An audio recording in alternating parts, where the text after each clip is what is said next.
They should be a state. I mean that. I really mean that. President Trump is trying to break us so that America can own us. That will never, ever happen. Liberal Party candidate and interim Prime Minister Mark Carney flipped his party's fortunes with a campaign focused on combating President Trump's tariffs and threats of annexation.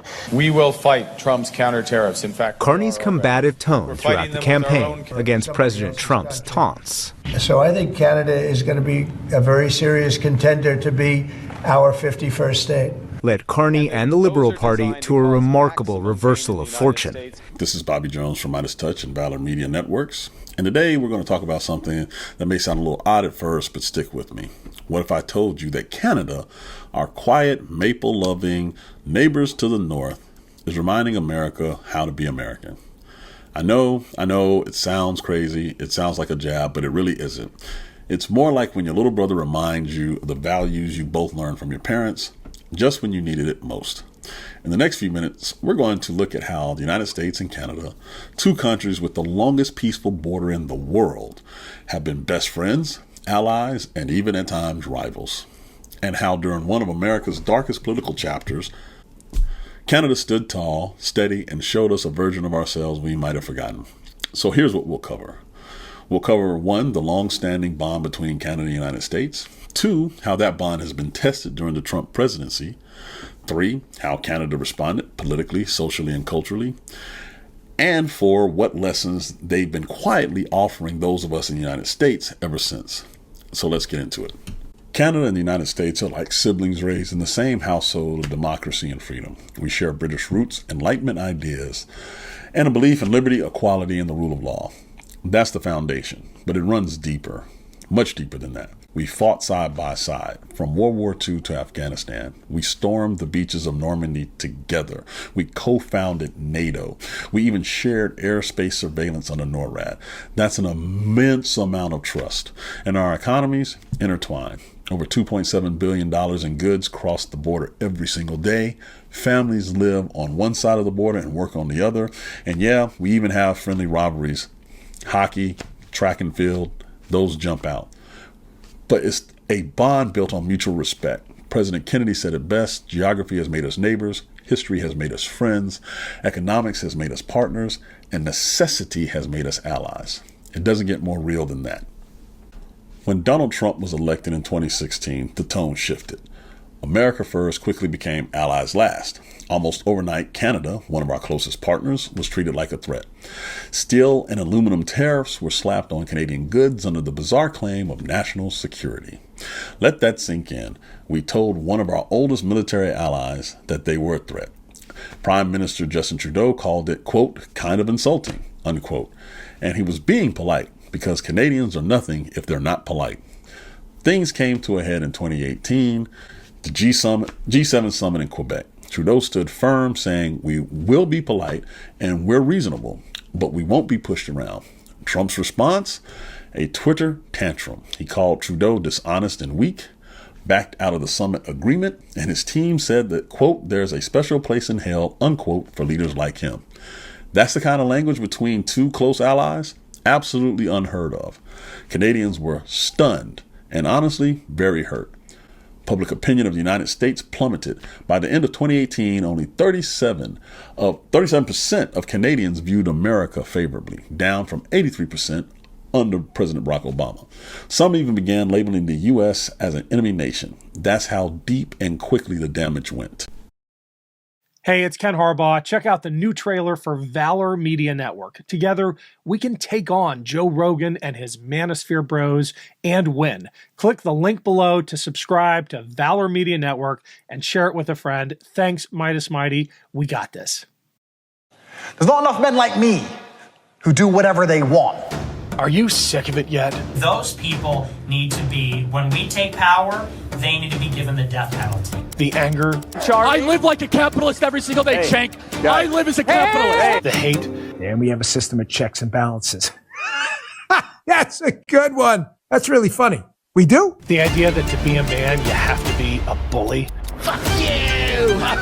We should be better than this. Females don't have independent thought. They don't come up with anything. Our kids deserve better than this. It's like women want equal rights when it's convenient, but then they still want the door open for them. So help us change it. Subscribe to Valor Media Network, where you can find shows on sports, men's health, and patriotism without the resentment and division. True strength is about discipline, resilience, and service. If you've wondered where all the positive role models are, especially for young men, check out Navy SEAL Dan Barkoff and Commander Bobby Jones as they share stories of service and sacrifice. Being good at being a man is about what you do for others and not what you do for yourself. Listen to Jason Kander and co-hosts Ravi Gupta and Adisu Demisi give you the inside track on the politics of sports. I just want to take back what I said about the Bills. No, because in all honesty, your team seems to have gotten the vaccination thing right. Okay. My team seems to be struggling with it. These shows and many more from Valor Media Network prove that you don't have to be an asshole to connect with young men today. Subscribe to Valor Media Network today. So how did Canada respond? They stood their ground, but they did it with dignity. They hit back with counter tariffs. They dug in during the NAFTA renegotiations, but Trudeau didn't return the insults. There were no rage tweets, no name calling, just quiet resolve. And Canadians rallied behind him. Even critics of Trudeau backed his handling of Trump. Polls showed that nearly 80% of Canadians supported taking a hard line on trade. In fact, Trump, the term, became a political weapon in Canada. Ahead of the 2019 election, Trudeau warned that his opponent, Andrew Scheer, would bring Trump-style politics to Canada. And that was enough to tilt the race. The message was clear. We've seen that movie, and we don't want the sequel north of the border. At the same time, Canadian media and its citizens pushed back in their own way. Where Trump demonized immigrants, Canada welcomed refugees. Where the United States questioned NATO and alliances, Canada reaffirmed its commitment. They became a mirror reflecting a different choice, one that was grounded in cooperation, civility, and democratic norms. And when a far-right party tried to rise in Canada, it fizzled. It gained no seats and absolutely zero traction. Canada has been resisting authoritarianism for a long time. They declared war on Hitler before the United States did. They helped found NATO to fight Soviet tyranny. They even integrated their air defenses with ours, which was an unprecedented level of trust at that time. And back home, Canada's political culture rejected extremes. They passed a Charter of Rights and Freedoms. In 1982, they developed a system that encouraged compromise and trusted institutions. When Trump supporters stormed the U.S. Capitol on January 6, 2021, Canadians were horrified. And Trudeau didn't hold back. He said directly, violence will never succeed in overruling the will of the people. Democracy must be upheld, and it will be. And that wasn't just aimed at America. It was a reminder to his own people, too, because democracy isn't permanent. It takes daily work. Canada's civic trust, universal health care, social safety nets, these are all parts of why the country has resisted the slide to authoritarianism. They have inoculated themselves from some of the pain America is going through currently. That's not to say Canada's perfect. They have their own checkered past, but this is what current Canadian citizens believe and they work towards.